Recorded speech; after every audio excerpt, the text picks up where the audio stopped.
Welcome back to Applied Wisdom, Literature for Living Better. I was thinking, how often do we really get a chance to just sit down and think about how we can actually live better? Yeah. Not just go through the motions, but really level up our lives. Right. And that's what this deep dive is all about. We're diving into a book called 18 Minutes today, and I'm really curious to hear your thoughts on it. I'm excited. Because the title itself, it's deceptively simple, right? It is. 18 minutes, anyone can spare 18 minutes. Yeah, absolutely. But the premise is that those 18 minutes, if used intentionally, can make a huge difference in how we feel about our days, how productive we are, and really how aligned we are with what actually matters to us. I think that's what drew me to the book, too. Yeah. It's this idea that you don't need a complete life overhaul to see real change. Right. It's about these small strategic tweaks Exactly. that can actually make a huge impact. And haven't we all felt that pull, right? You're constantly busy, emails are going off. There's always something that needs to be done. Oh, yeah. But at the end of the day, you kind of look back and think, did I actually get anything important done? Yeah, it's like being on a treadmill. You're moving, you're expending energy, Yeah. but you're not really going anywhere. Perpetual motion, but not the good kind. Exactly. Not the kind that gets you closer to your goals. And I think for me, and I'm guessing for a lot of our listeners too, there's this quiet frustration Yes. when you realize that your daily routine, it's not really aligned with the bigger picture. Mm-hmm. We have these dreams, these ambitions, things we really want to do, but then the day-to-day, it's just a constant juggling act. Right. And it doesn't always feel like it's pushing us in that direction. It's easy to get caught up in just reacting to things, Mm-hmm. Instead of being proactive and intentional. Absolutely. And then on top of that, we have the constant distractions. Our phones are buzzing with notifications. Oh, my God. Emails are popping up. We're trying to multitask. We're surrounded by these little attention grabbers. That makes it so hard to focus. Right. Just to sit down and concentrate on something meaningful. It really does. Mm-hmm. And our brains are wired to respond to these stimuli too. Yeah. So it takes a conscious effort to break free from that cycle of distraction. So this 18 minutes framework, it kind of steps into that chaos. Right. And it offers this surprisingly simple approach. It does. It's almost too easy, which is why I'm extra curious. I know. But the idea is that by investing just these little bits of time spread throughout the day, we can actually recenter ourselves. Yes. And make choices that are aligned with our goals. And what I appreciate is that it's designed to be practical. It's not some elaborate, time-consuming system. Right at all. Yeah. It's something that anyone can realistically fit into their day. Even the busiest person, even if you're juggling a million things. Absolutely, because it works within the constraints of a normal day. Yeah. It doesn't require finding hours of extra time. Right. It's about making the most of those little pockets that we all have. So let's break down those 18 minutes. The first part is a 5-minute morning routine. And this isn't just about checking your calendar and seeing what you have scheduled, right? No, it's much more intentional than that. Yeah. It's about setting the tone and direction for your entire day. So instead of just thinking, what do I have to do today? The question becomes, what would make today a truly successful day? I like that. And the book recommends something specific. It says identify 3 to 5 key things Okay. that are directly aligned with your bigger goals. So your annual priorities. Exactly. The things that you've decided are most important to you this year. And then you actually schedule time for them. Yes. Block out time in your day to work on those things. So it's not just about being busy, it's about being intentional and focusing on the activities. Ways that are actually going to move the needle. I think that's a really important distinction. It's not just about checking things off a list. It's about making progress on what truly matters. So for our listeners out there, I want you to think about this for a second. What are 3 to 5 things that if you accomplish them today would make you feel like you had a really successful day? You actually moved closer to your bigger goals. Yeah, what would make you feel like you won the day? Exactly. And then the next part of the framework, it's these hourly 1-minute refocus moments. Yes. So throughout the day, you're basically setting a timer to go off every hour. You are. And I have to admit, when I first read that, I was like, really, every hour?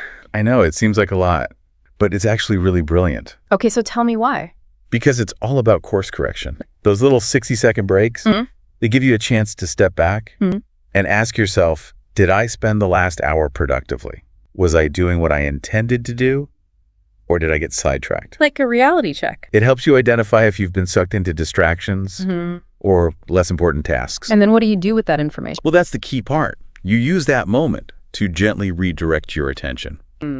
back to your priorities. So It's like a little nudge to keep you aligned throughout the day. I like that instead of waiting until the end of the day. Right. And realizing, oh my gosh, I spent the whole morning answering emails that didn't even really need to be answered. And then to wrap up the day, we have the 5-minute evening routine. Yes. So tell me about that. This one's all about reflection and learning. Okay. It's a chance to review your day, but through the lens of your morning intentions. So you're connecting it back to those 3 to 5 key things. Exactly. You ask yourself, what went well in terms of those tasks? Where did I get derailed? What did I actually achieve today that moved me closer to my bigger goals? And acknowledging those achievements, that's important. Right? It's so important, even if they seem small. It reinforces those positive habits and keeps you motivated. And then on the flip side, noting those moments where you got distracted, that helps you learn for the next day. Exactly. It helps you identify those patterns and come up with strategies to avoid them. So it's like a continuous improvement process. It is, exactly. And then the last part of the evening routine is just taking a quick glance at your plan for tomorrow, or maybe jotting down a couple of key tasks just to get your mind primed and set yourself up for a more focused start. I love that because it's like you're ending the day intentionally. Yes. You're not just collapsing from exhaustion. You're taking a few minutes to reflect and prepare. So these 18 minutes, they seem like a pretty solid structure. They do. It's a really practical way to weave intention into our days. But the book also talks about some broader concepts It does. that support this framework. Yes. And one that really stood out to me was the idea of having clarity on your big picture. Yes, that's fundamental. Because the 18 minutes become so much more effective when they're connected to a clear understanding of your overarching goals. Right. If you don't know what you're aiming for, then your daily actions can easily become reactive and scattered. It's like trying to sail a ship without a destination. Exactly. You'll just end up drifting aimlessly. So the book suggests that you identify around 5 main focus areas for the year. These are like your guiding principles, your North Stars. And then your daily intentions, your 18 minutes, they should be aligned with those bigger goals. Exactly. So taking the time to define what truly matters to you this year. That's a crucial first step. And then once you have that clarity on your big picture, the book talks about leveraging your strengths. This is about playing to your natural advantages. So instead of trying to be good at everything, Right. You focus on the things that you naturally excel at and that align with your goals. it's about maximizing your impact. Exactly. With the energy you have. And this is something that I think a lot of us struggle with because we often feel like we need to be good at everything. Yeah. But this book is saying no. Actually focus on where you shine. Focus on your sweet spot. And then on the flip side, it also talks about managing your weaknesses. Yes. Because we all have them. Right? There are certain tasks or areas where we just don't excel, or maybe we just don't enjoy them. And that's okay. The key is to recognize those areas and develop strategies to manage them. So the book suggests things like delegating those tasks if possible, or finding ways to automate them, or maybe even just minimizing the time you spend on them. The goal is to prevent those weaker areas Yeah. from draining your mental resources and pulling you away from your key objectives. So think about your own work or your life in general. Is there a task that you consistently dread that you might be able to delegate or minimize? Maybe there's a way to streamline it Yeah. or get some help with it. And then we have the big one, mastering distraction. Oh, yeah. Because in our digitally saturated world, it's a constant battle. It really is. Everywhere we turn, there's something vying for our attention. That's true. And the book acknowledges that. It's not about eliminating distractions completely. No, because that's probably impossible at this point. Right. It's more about managing them. So the hourly refocus that we talked about, that's one way to actively combat distraction. He does. But the book also recommends some other strategies. He does. Like grouping similar tasks together. Maybe you only check email at certain times of the day. Or you batch all your phone calls together. And then creating dedicated blocks of uninterrupted work time. Yes. That's so important to have those periods where you can really focus. And then setting boundaries with others about when you need to concentrate. Right. Letting people know, hey, I'm going to be heads down for the next hour. Please don't interrupt me. Exactly. Because even those little interruptions, they can really throw us off track. So for our listeners, I want you to think about one small boundary that you could experiment with today to better protect your concentration.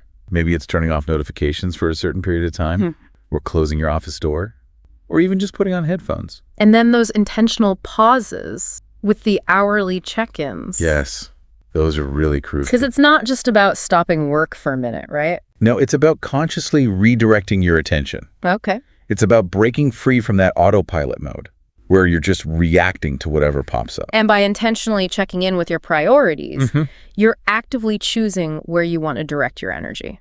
Exactly. So think about how those mini pauses could help you regain control of your focus throughout the day.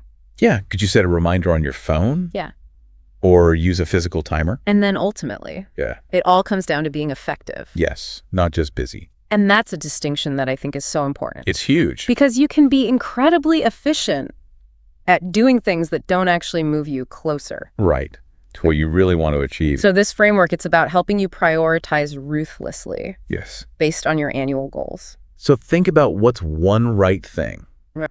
that you can consciously decide to prioritize working on tomorrow. What's the one thing that would make the biggest difference? And then finally, the book emphasizes the importance of setting boundaries. Yes, that's essential. And I think for a lot of us, that can be really challenging. It can be. Because we want to be helpful. We don't want to let people down. But learning to say no or not now to requests or tasks that don't align with your defined priorities. It's so important. It's about protecting your time and attention so that you can actually focus on what matters most. So I want you to think about this. Can you think of one non-essential request that you could politely decline this week to protect your focus? Maybe it's a meeting that you don't really need to attend or a project that you can delegate. So if we distill all of this down, what are some key actionable steps that our listeners can take today? Well, the most immediate things you can do are to spend a few minutes identifying your top 1 or 2 priorities for this year. Okay. And then tomorrow morning, take 5 minutes to plan how you'll make progress on those priorities. Set a timer to go off hourly as a reminder to check in with your focus. At the end of the day, take a few minutes to reflect. The 18 minutes framework, it really offers a small time commitment for potentially significant gains in aligning your daily life with your larger goals. So it's not about overhauling your entire life. No, it's about making these small, intentional shifts that can have a big impact over time. I love that because it's accessible. It's something that anyone can do. Absolutely. We hope this deep dive into 18 minutes has given you some practical insights that you can start using right away. I hope so. Remember, even those small intentional shifts, they can really add up Again. meaningful progress on what matters most to you. And what's really interesting to consider is how those small acts of intention, they can compound over time. Right. It's building momentum towards a more fulfilling and meaningful life. So it's not about drastic changes. Right. It's about those regular little course corrections that can make a big difference in the long run. I think that's a great way to put it. Thank you for joining us on Applied Wisdom, Literature for Living Better. Stay tuned for the next one. And if this deep dive helped you gain some valuable insights, please like and subscribe. It really helps the channel. It does.